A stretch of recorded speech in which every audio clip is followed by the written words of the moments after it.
My name's Melanie Leach and I'm the Director General of the Food and Drink Federation, and I want to talk a little bit today about how our experiences in using Guideline daily amounts on the front of our food packs has helped to contribute to tackling obesity.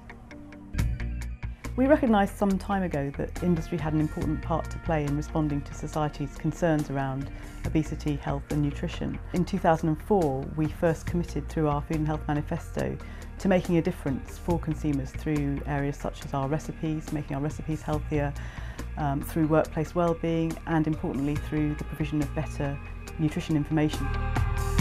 Consumers wanted clear, simple, at-a-glance information to help them as they went around supermarkets. We'd already put a lot of information about nutrition on the back of our food packs, and for us it was logical to extend that by extracting the key elements of that information and putting it on the front of packs in a simple, easy-to-use format.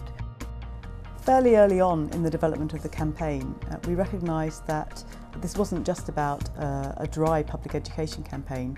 This was more akin to launching a brand. So in addition to putting the labels on pack, we underpinned that with a series of tools including education, recipes, websites, in order to give people a range of exposures to GDAs.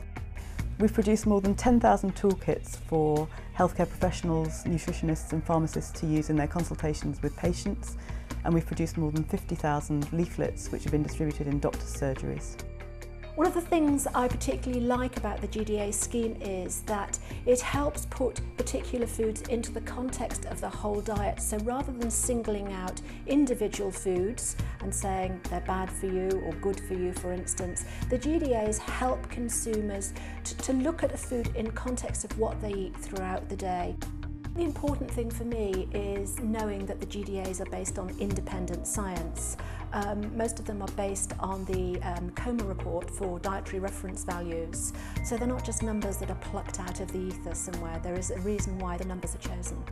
Our members have shown great leadership around their commitment to embedding GDAs and to educating people about them. One of the groundbreaking things we did collectively as an industry was to enter into media partnerships.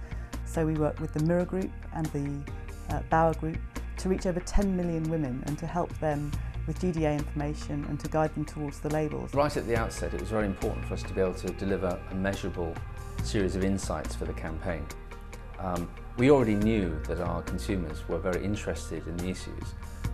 They're very interested in their weight, their health, but in some areas there's an educational deficit.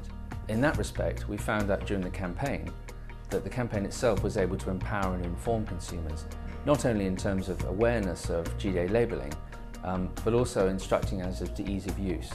But more importantly, it opened up our ability to talk to consumers about other areas of food provenance. So to some extent, the Food and Drink Federation campaign with GDA has empowered our readers through the ability to talk to them. Food labelling's changed massively. 3 years ago, very few products would have any labelling on the front of them, and now virtually all products do, which is fantastic for the consumer.